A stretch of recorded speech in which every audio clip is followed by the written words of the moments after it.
A and B sort of riser faders. I keep it sharp. Actually, no, I keep it soft. Because for me, that's just a better level of control. Now, this feature here is knackered right out of the box. Don't even bother with it, quite honestly. It's junk. This is the sync lock and beat assist functions. It's sort of like the training wheels. Unfortunately, the training wheels fell off at the Behringer factory. This is probably the worst part of this mixer. I'm going to pick 2 songs that are the same, if I can. And it'll behave just fine when the songs are the same. Or actually, no, I'll pick... yeah, here. SI Disco, Stay Gold, Forever Gold. Fine. 128 beats a minute, according to this guy. Dope. Well, I will pick something very similar to that. If I can. Where are we here? Tech House. Find me something that's 128 beats a minute and we'll just run with it. Dan Marshall. 140, too much. Sorry guys, I had a brain fart and I didn't pick my music beforehand. Oh fuck it, we'll just do this. 54 is Not Dead by Alex Kenji. So that's 124 beats per minute.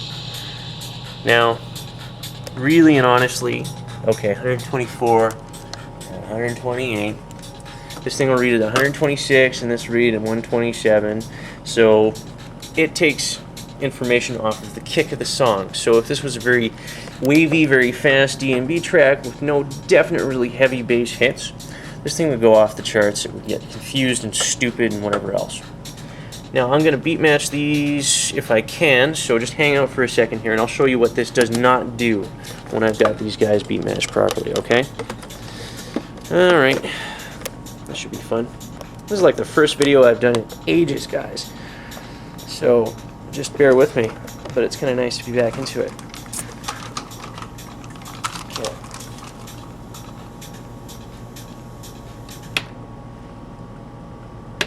Okay. So, give me this, please.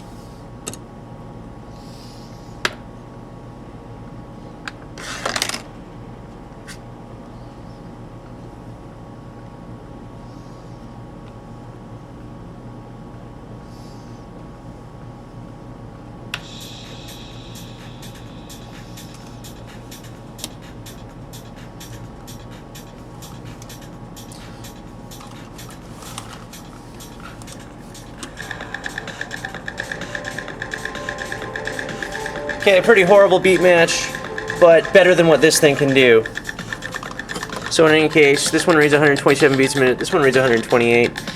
Overall, okay, you can hear it's not quite perfect. This thing thinks that it's perfect. It's not, alright? And beyond that, if I ask it to, what it'll do is it'll try and come up with a time offset and tempo difference. Both functionally useless. Now this thing, it's still playing, it can't even pick up a BPM. Like, it has no idea what the fuck's going on. Frankly, neither do I. Yeah, it feels nothing. So, we're playing, but it feels absolutely nothing. It can't pick up on this. See? Because there's no kick. So, don't bother trusting these stupid little things. As much as, you know, I'd like to think Behringer has it right, nobody really has, I don't think, an automatic BPM swap assist, yada, yada, yada. It doesn't work, okay? It never will, at least from what I've seen and what I've reviewed and sort of had a look at. It just doesn't work. But anyway, there you go, right? And this one's getting confused now too. So basically, that's the only retard on the short bus, is this. And this mixer is sort of a short bus mixer. Nobody likes Behringer. I think for a bedroom DJ, it should be a fantastic unit. You'll never have a problem. I think, you know, as long as you don't beat it up, don't think it's roadworthy, but I'll sort of report on that in long-term longevity. Yeah, that's about it, really. The overall construction, top sounds kind of solid. This is kind of tinny, but it is metal, at least. I'd be sort of horribly offended if it weren't. The quality of the switches, this guy's good. It's got feel, it's got spring. This has good resistance to it, fine tuning. The crossfaders, this is junk. Sounds good, but you know what? There's just no resistance to this thing whatsoever. Yes. Bip, bip, bip, bip, bip, bip, bip. You would destroy that if you were starting to do some serious scratching.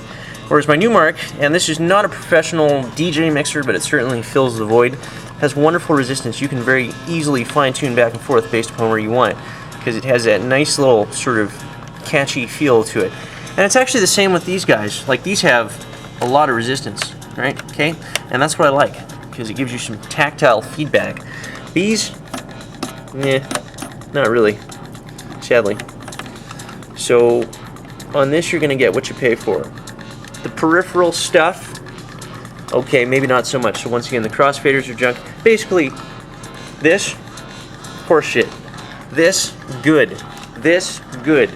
This, and this, good, and especially USB recording. I paid $150 for this mixer. I bought it to complement my Korg because I can't run that through this. And I also bought it for USB recording.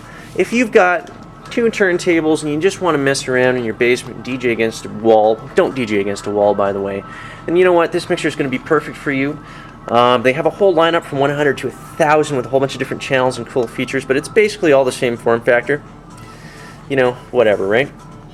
And here, check this out. 160 beats a minute, 160 beats a minute, 95 beats a minute.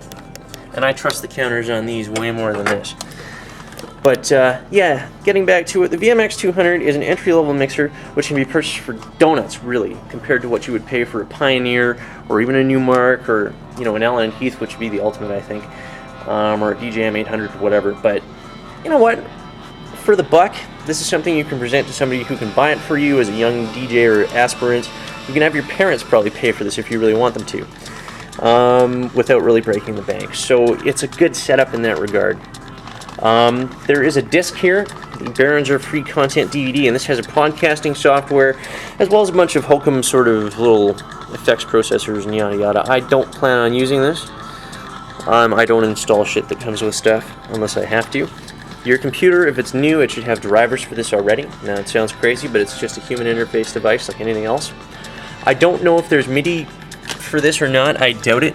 In fact, if you're getting into MIDI, you probably have a better setup already. And that's pretty much it. I'm going to shut up now and kind of just let you enjoy the review, because all the reviews that have been on this mixer have been in German, or they have been shills for companies selling them, or companies selling them. So there you go. That one's in the bag. It'll be uploaded later today. Somebody will enjoy it. Hopefully they'll either purchase the vmx200 or will not purchase it. Next time around, maybe we'll do some lighting. I've got some lights here, as well as these guys, the Newmark NDX 800s, which I bought them when they came out, were incredibly cheap, and they've gone up in price because people seem to be buying them quite a bit. Anyhow, tally-ho, ciao for now. Thanks for your time. Hopefully it was informative, constructive, and generally speaking, worthwhile to have.